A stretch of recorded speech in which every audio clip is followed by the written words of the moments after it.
Tem dias que a alma pesa, e não é exagero. A pessoa acorda, mas parece que o corpo está em modo automático e o coração fora da tomada. É nesses momentos que ela aprende que nem sempre a força vem de dentro, às vezes vem do alto. A oração nesses dias não precisa ser eloquente, precisa ser sincera. É como um filho correndo para o colo do pai, sem palavras bonitas, mas com uma dor que grita mais alto que qualquer discurso ensaiado. A vida tem um talento curioso para nos colocar de joelhos. E não é para nos humilhar, mas para nos ensinar onde é o lugar da reconstrução. Quando a pessoa dobra o joelho, não é sinal de fraqueza, é sinal de sabedoria. E mesmo que as lágrimas embacem a visão, é ali que ela começa a enxergar melhor, porque a verdade é que no fundo do poço tem chão, sim, e é firme o suficiente para ela impulsionar o salto. Só que esse salto começa com uma simples prece: Deus, me ajuda. Sabe aquele dia em que tudo parece errado? Em que o café derrama, o ônibus atrasa, o chefe surta e a esperança tira férias? Então, esses dias pedem um silêncio interior e uma conversa íntima com o Criador. Não precisa fazer discurso. Falar, Pai, eu tô cansado, já é um começo.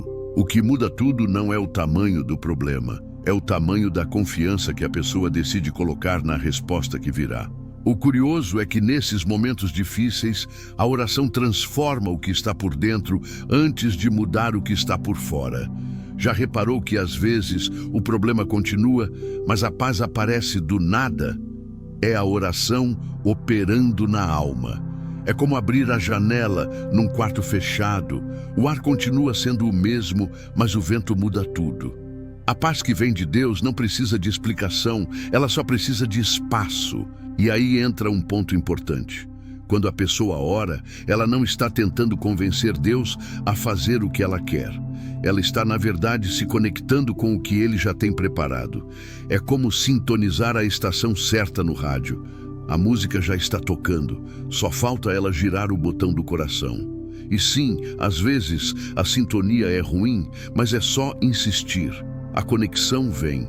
O silêncio de Deus não é rejeição, é construção. Um exercício prático para quem sente que não consegue orar nesses momentos difíceis. Escreva. Pegue um caderno e escreva tudo o que está sentindo como se fosse uma carta para Deus. Não precisa seguir regras. Pode rabiscar, chorar, até amassar a folha no final. O que importa é colocar para fora. A oração escrita muitas vezes vira o primeiro degrau de um recomeço. Afinal, quem escreve alma, costura fé. Tem gente que acha que para orar é preciso estar bem, como se Deus só aceitasse gente com currículo emocional em dia. Mas não é assim. Deus ama corações quebrados porque Ele sabe como refazer cada pedaço. A oração mais poderosa, às vezes, vem de um sussurro entre soluços. E olha, Ele ouve cada um. Até aquele que nem sai da boca, só escorre do olho.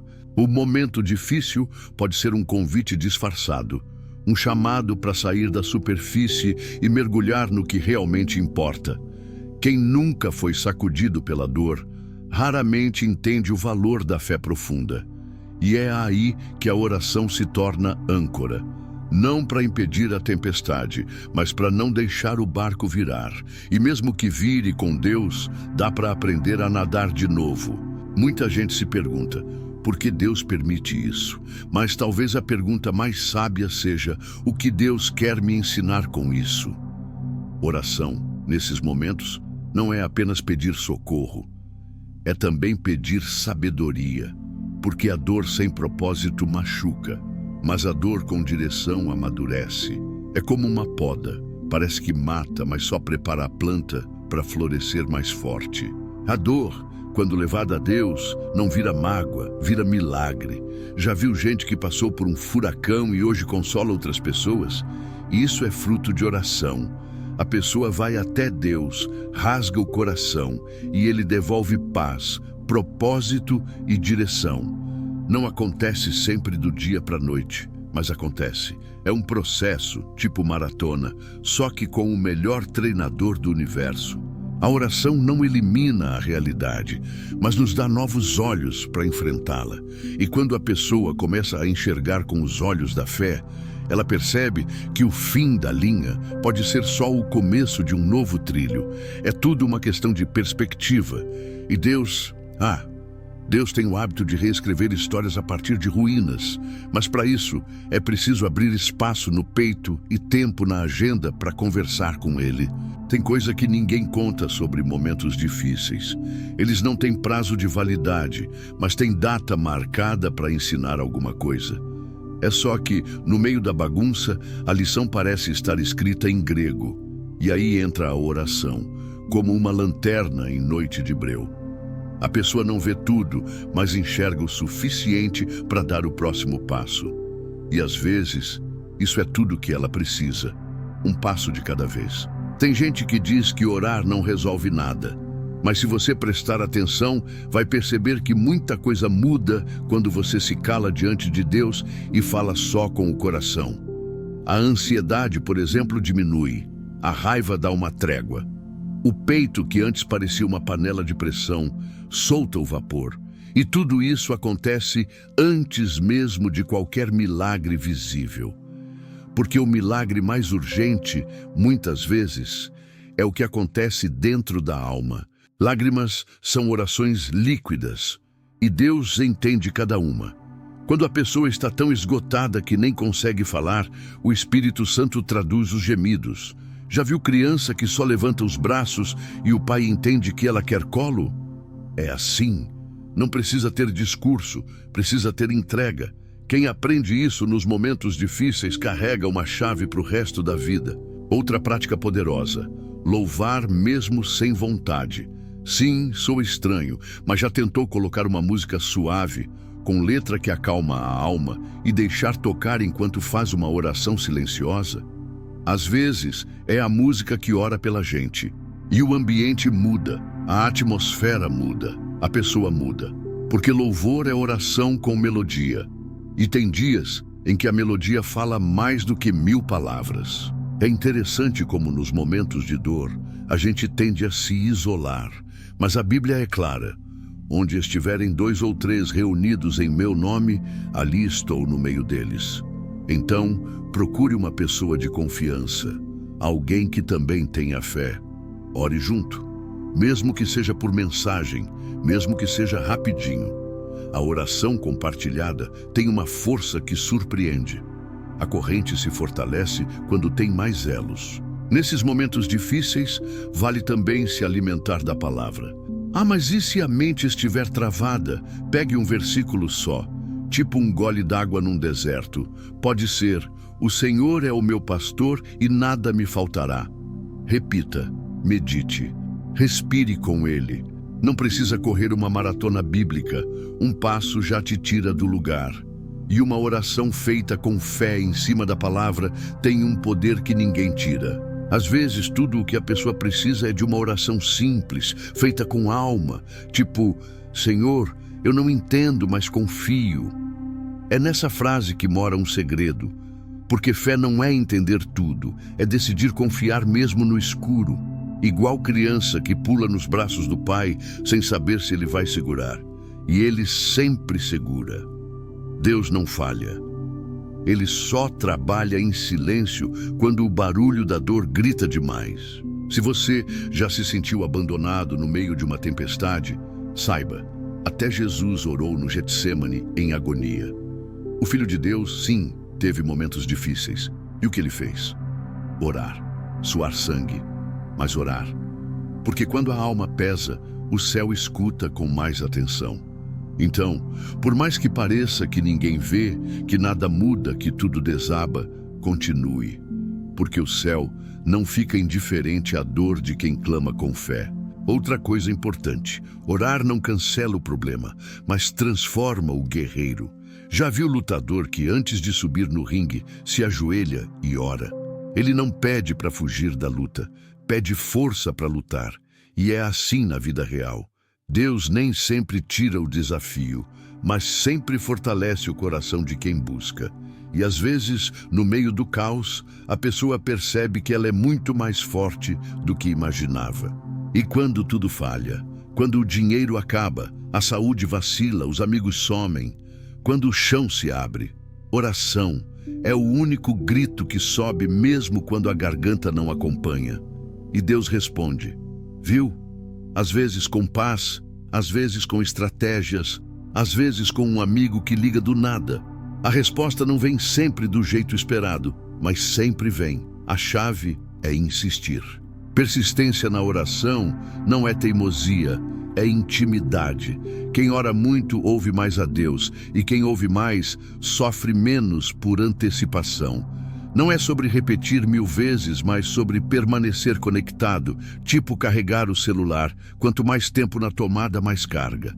A alma também precisa de tempo de recarga, e a oração é esse cabo invisível que liga o coração ao trono de Deus. Pode ser que alguém esteja lendo isso e pensando, mas eu não sei orar, não precisa saber.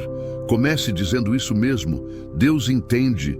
A oração não é para impressionar, é para se relacionar. E relacionamento se constrói com o tempo, com sinceridade, com presença. Comece dizendo, oi Deus, e veja onde essa conversa vai dar. Ele é o melhor ouvinte que existe. Nesses momentos difíceis, cuidado com o que se alimenta. Não só de comida, mas de pensamentos, notícias, palavras. Evite focar só no negativo. Experimente, por exemplo, escrever 3 motivos de gratidão todo dia, mesmo que pareça impossível. Depois, ore sobre eles. Isso muda o foco. E onde há gratidão, há luz. A oração, nesse caso, vira lente para enxergar o que ainda está vivo. Tem orações que parecem sem resposta, né? Mas já pensou que talvez Deus esteja protegendo você de algo que você nem imagina? Às vezes, a porta fechada é a maior prova de amor. Por isso, ore com fé, mas também com maturidade. Diga, Senhor, eu quero isso, mas confio na tua vontade. E essa oração liberta. Porque entrega não é desistência, é confiança plena. Outra prática que ajuda, orar em voz alta. Sim, falar sozinho no quarto pode parecer estranho no começo, mas tem um poder incrível. Quando a pessoa ouve a própria fé, algo acontece. A dúvida diminui, o medo perde força e a coragem ganha espaço. Experimente. Comece com frases curtas, mas fale. Deus escuta no silêncio, mas há poder quando a fé ganha som. Em tempos difíceis, uma oração curta pode valer ouro. Tipo, Senhor, me sustenta hoje. Não precisa resolver tudo agora. Só hoje. Só esse passo. Só essa respiração. Porque viver um dia de cada vez também é espiritual. Deus não exige pressa. Ele valoriza constância. A oração, nesse contexto, vira um fio de esperança no meio da neblina. E é esse fio que mantém a pessoa em pé. Tem uma coisa que vale ouro: ensinar os outros a orar, mesmo quando você está quebrado. Já experimentou orar por alguém quando você mesmo está no caos? É curioso como isso levanta o espírito. A oração tem essa mágica. Quanto mais você dá, mais recebe. E no meio da dor, abençoar alguém é um ato de coragem que movimenta o céu. Orar é também ouvir. Ficar em silêncio depois de abrir o coração. Não aquele silêncio tenso, mas um silêncio que espera. E nesse espaço Deus fala. Às vezes, com uma ideia, com uma lembrança, com um versículo que aparece do nada. É sutil, mas é Ele. Quem aprende a ficar em silêncio depois de orar, aprende a ouvir mais do que palavras, aprende a ouvir direção. Momentos difíceis fazem parte da jornada de todo mundo. Mas a diferença entre quem afunda e quem flutua, muitas vezes, está na oração. Ela não impede a dor, mas impede que a dor nos defina. E quando isso vira rotina, orar mesmo sem entender, a fé cresce. E a fé, como uma semente, nasce no escuro, mas brota em direção à luz. E talvez, só talvez, nesses momentos difíceis, Deus esteja te preparando para algo maior do que você imagina. Talvez Ele esteja fortalecendo suas raízes, como uma árvore que cresce para baixo antes de crescer para cima. Talvez. E aí começa o próximo passo. entender o que fazer quando parece que todas as forças se esgotaram, mas a caminhada ainda exige mais.